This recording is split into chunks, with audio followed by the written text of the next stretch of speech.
মানে মানে আলোচনাটা এতই বিস্তৃত যে এখানে -4 এই তত্ত্ব এখন চলছে যে -4 বাকি টুকে, -4 মানে বাকি টুকে। বাকিরা আগে যারা মাইনাস হয়ে গেছে তাই তো মিন করছে। দেখেন -2 মানে ব্যক্তি না, -2 মানে দল।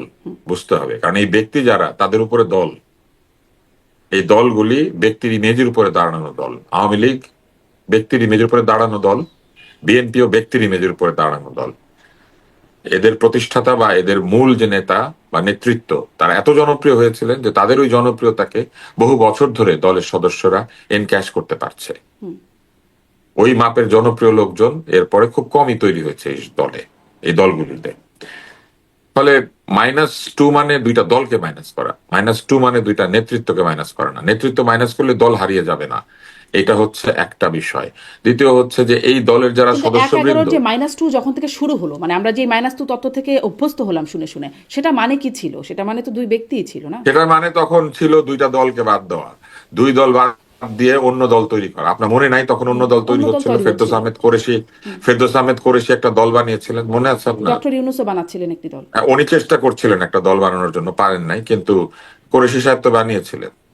তো তখন এরকম দল বানানোর চেষ্টা চলছিল, আর পুরনো দলগুলিকে বিসর্জন দেওয়ার একটা চেষ্টা চলছিল। এখনো তো অনেক নতুন সেটা নতুন সফল দল, হয় নাই। এখনো তো অনেক নতুন নতুন দল হচ্ছে বা এখনো হয়েছে। অনেক নতুন নতুন দল আছে, কিন্তু সেই মাইনাস ফর্মুলাকে কার্যকর করার মতো পরিবেশ বাংলাদেশে আছে কিনা সেটা একটা প্রশ্ন। কিন্তু এরকম কোনো অ্যাটেম্প্ট কি আপনার মনে হয় আছে? মানে এইটা আমি আমার অনুষ্ঠানে অনেক দিন আগে মহিউদ্দিন আহমেদ লেখক গবেষক তিনি বলেছিলেন যে এটি আসলে -2 নয়, বিষয়টি হচ্ছে -4। তারপরে ইদানিং তো খুব বেশি আলোচনা হচ্ছে এই -4 তত্ত্বটি নিয়ে। বাকি টুকে। ওই যে আগে যারা মাইনাস হয়ে গেছেন আওয়ামী লীগ নেত্রী, হ্যাঁ, তো বাকি টুকে -4 হইলো মানে থেকে। শেখ হাসিনা -2 এবং এখনো তার তো দুই নেত্রী প্রতিনিধি বেঁচে ধরেন আছে। হয়তো সজীব ওয়াজেদ জয় এবং এদিকে বেগম জিয়া এবং তারেক রহমান। না, আপনি আপনি বেগম জিয়ার প্রতিনিধি এককভাবে তারেক রহমানকে বলতে পারেন, কারণ সরাসরি রক্ত।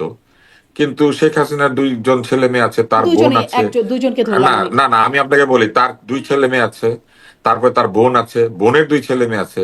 তাহলে তো ওইখানে -6 আর এখানে 2, -8 বলতে হবে। তো কোন 4? মানে শেখ হাসিনার প্রতিনিধিটা কে? এইটা বলতে বলেন, বলতেই তো পারবেন না এখনো। সো এইটা কোনো -4 টোর না, এটা -2ই। এবং সেই -2 ফেল করেছে আগে, এবং এখন তো -2 করার কোনো উপায় নাই। আপনি যাকে এসএসএফ দিলেন তাকে মাইনাস করবেন কিভাবে?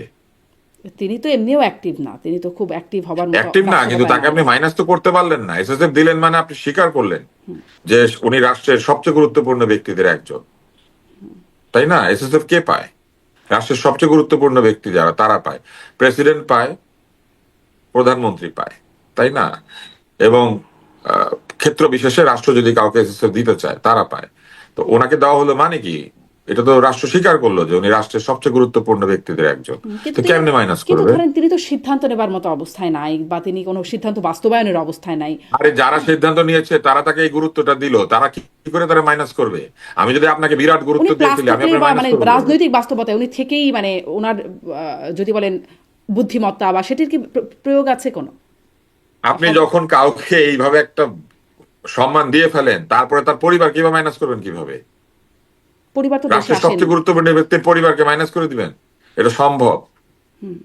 এই 2 দিন আগে আপনি একজনকে দিলেন, উনি বাংলাদেশের সবচেয়ে গুরুত্বপূর্ণ একজন ব্যক্তিদের একজন, এবং উনি সিদ্ধান্ত গ্রহণের অবস্থা নাই, জীবিত তো আছে। তো জীবদ্দশায় যাকে আপনি এই সম্মানটা দিলেন, তাহলে তার পরিবার বাদ নাকি? এটা কেমনে হয়? কিন্তু পরিবার তো আসছেন না, বা আসতে পারছেন আসছে না। তো। হ্যাঁ, ওনার পুত্রবধূ আসছে, পরিবার তো আসছে তো। আরেক পুত্রবধূ তো মাথার কাছেই আছে, তাদেরকে পরিবার বলবেন না? জি। এই মানে এই -4 বিষয়টা এত আলোচনায় আসাতে প্রেস সচিব, প্রধান উপদেষ্টা প্রেস আমাদের সচিব। বাংলাদেশের মানুষ না, ওই যে রাশিফল বিশ্বাস করে, হ্যাঁ। অনেক গুজব বিশ্বাস করে। কিছু বললেই বাংলাদেশের মানুষ এটা নিয়ে ফেলে। আপনি তাদেরকে সত্যি কথা বলবেন, 50 বার জিজ্ঞেস করবে কিন্তু এটা সত্যি স্পষ্ট কিনা। না থাকলে তো গুজবের বুঝছেন? জায়গা তৈরি হবেই। মানে আমি এই জন্য আরেকটু আপনাকেও জিজ্ঞাসা করি, কারণ স্পষ্ট তো আসলে হয় না। তারেক রহমানই বলে দিচ্ছেন সবকিছু বলা যাচ্ছে না, স্পর্শকাতর। তার পাসপোর্ট আছে কি নাই, না না, তার উনি বলেন পাসপোর্ট নাই আছে মানে কি কি নাই, আমার এটা গুজব বলতে সরকার হইব? জানে না, শোনেন, বিএনপির লোকজনও শোনেন, স্পষ্ট আমি করেন নাই। আপনাকে একটা স্পর্শকাতর প্রশ্ন করলাম, ধরেন আপনি বললেন এটা আমি বলবো না, এই জন্য আমি বাইরে গিয়ে আপনার নামে গুজব ছড়াই দিব? বলেন। না, গুজব না, তখন ধরেন পর্যালোচনা করতে করতে এমন অনেক কিছু চলে আসে যার কোনো না, ভিত্তিই নাই। পর্যালোচনা এক জিনিস, আমি আর আপনি পর্যালোচনা করছি, এখনো পর্যন্ত একটাও গুজব দেই নাই। কিন্তু এখন যদি গুজব দিয়ে ফেলি, সেটা কি ঠিক হবে? তা তো উনি অবশ্যই। বলছে স্পষ্টকাতর, আমি শুনবো স্পষ্টকাতর, ওয়েট করব যে কবে উনি এটা বলবে। কিন্তু আমি বাইরে গিয়ে নানান কিছু বলে টলে একটা মানে একটা ছেড়ে দিব বাজারে, -4 মাইনাস, এই জন্য আমি তো আপনাকে বললাম -4 কেন, বলতে তো হবে -8 তাইলে।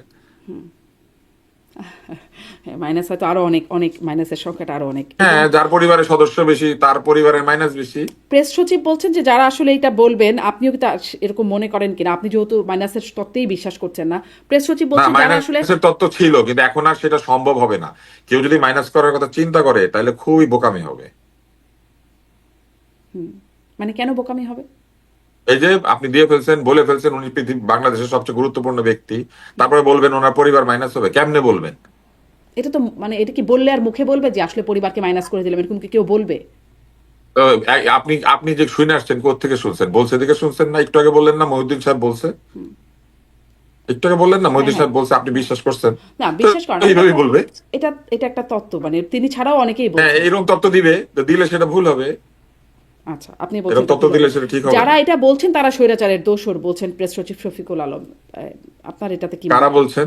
মানে এই যে যারা -4 বলছেন তারা স্বৈরাচারের দোসর। এই দেখেন, আমি -4 কে অস্বীকার করছি, তাহলে আমি এখন আর আপনি দোষর দোসর না। না, হ্যাঁ। কিন্তু ওনাকে গিয়ে জিজ্ঞেস করলে উনি বলবে আমি সফট আওয়ামী লীগ, বইলে ফেলবে।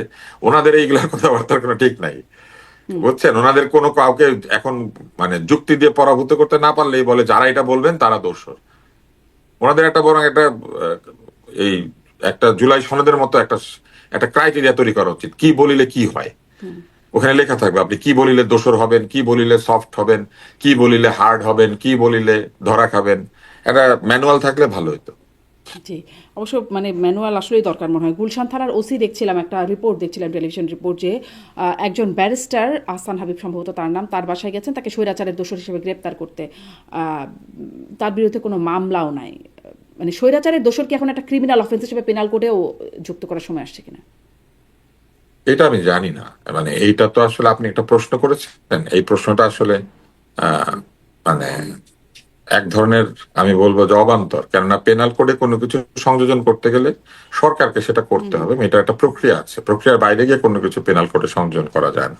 তবে আমাদের পুলিশ যে কাউকে যে কোনো অভিযোগে গ্রেপ্তার করতে পারে, কারণ আমাদের কালো আইনগুলো বাতিল হয় নাই। পুলিশ কিন্তু সন্দেহবশত আপনাকে আটক করতে পারে, এবং বিভিন্ন আইনে এটা করার অধিকার আছে। এমনকি যে সাইবার ল আছে না, সেখানেও সন্দেহবশত সে আপনার আটক করে নিয়ে যেতে পারে, আপনার ডিভাইস সিজ করতে পারে। এগুলো কিন্তু ছিল আওয়ামী লীগের সময়, যেটা নিয়ে আমরা অনেক তর্ক করেছি সেই সময়, বলেছি যে এগুলো অন্যায়, এগুলো খারাপ আইন। তো সেই রকম এই ডিটেনশনের ল কিন্তু আমাদের এখানে আছে। এই ডিটেনশনের লতে এক ধরনের অধিকারহীনতাও আছে। আপনি দেখবেন যে এটা নিয়ে এই অন্তর্বর্তী সরকারের আইন উপদেষ্টাও কথা বলেছিলেন। তিনি বলেছিলেন যে 24 ঘন্টার মধ্যে প্রডিউস করতে হবে, একটা ব্যাপার ছিল।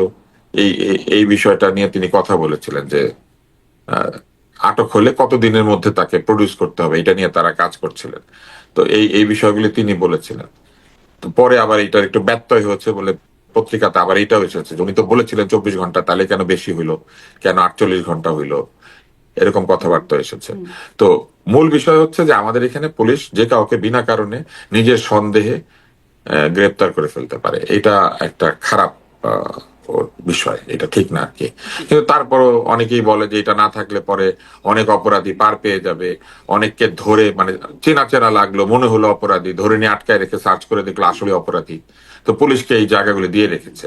তো পুলিশের ডিসক্রিশনারি পাওয়ার কিছু আছে, এই ডিসক্রিশনারি পাওয়ারটাকে খারাপ ভাবে ব্যবহার করলে অথবা এই ধরনের মন্তব্য করলে সেক্ষেত্রে আটক বিতর্কিত হয়, আইন বিতর্কিত হয়, পুলিশ নিজে বিতর্কিত হয়। জি, এটা তো তাই আসলে এই কাজগুলি বন্ধ করা খুবই জরুরি। যে এটা তো আসলে এই চলেই কাজগুলি আসছে বন্ধ যে করা খুবই জরুরি। সন্দেহজনক গ্রেপ্তারের বিষয়টি তো মানে অনেক আগেরই বিষয়। মানে আমি আসলে এই অবান্তর প্রশ্নটি এই কারণেই করছিলাম যে আমরা অপরাধের নাম জানি না, পেনাল কোডে অনেক তো অপরাধের নাম আছে, চুরি, হত্যা, ধর্ষণ, ডাকাতি ইত্যাদি। এখন নতুন একটা নাম আসে আর কি, মানে এই যেই অপরাধে গ্রেপ্তার করা হয় তার হ্যাঁ, কিন্তু স্বৈরাচার। এটাকে যুক্ত করার সময় এসেছে কি না এটা বলতে পারবে আইন মন্ত্রণালয়। কিন্তু আমি তো বলবো না যে এটা যুক্ত করার সময় এসেছে, কারণ এই ট্যাগিং জিনিসটাই তো ঠিক না।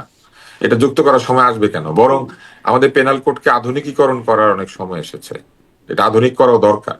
বহু বছর আগের পেনাল কোড, সেখানে অনেক কিছু আছে যেটা একটার সাথে আরেকটা মিলে না। জি।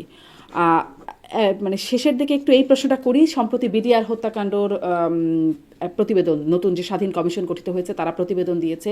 সেখানে বলা হচ্ছে যে এই বিদ্রোহ বা বিরিয়ার হত্যাকাণ্ডের ঘটনায় সরাসরি শেখ হাসিনার গ্রিন সিগন্যাল ছিল। সাবেক প্রধানমন্ত্রী, তৎকালীন প্রধানমন্ত্রী, বলা হচ্ছে ভারতীয়দের কাজ এটি, এবং এখানে আওয়ামী লীগের সম্পৃক্ততা, তাপস নানক, মির্জা আজম, তাদের কথা বলা হচ্ছে, তাদের সরাসরি সম্পৃক্ততা। আপনি মনে হয় খানিকটা দেখেছেন বা শুনেছেনও। আপনার আসলে কি মনে হয়, বর্তমান আইজি সহ অনেকেই আসলে দায়িত্ব অবহেলার কারণে ফেঁসে যাচ্ছেন, আর আইজিকে লিগ্যাল নোটিশও দেওয়া হয়েছে তাকে সরার জন্য বা সরানোর জন্য।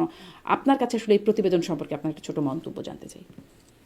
যারা প্রতিবেদন দিয়েছে নিশ্চয়ই তাদের কাছে সেরকম প্রমাণ রয়েছে। শুধু মৌখিক সাক্ষ্যের ভিত্তিতে তো এটা বলা যাবে না, প্রমাণ লাগবে।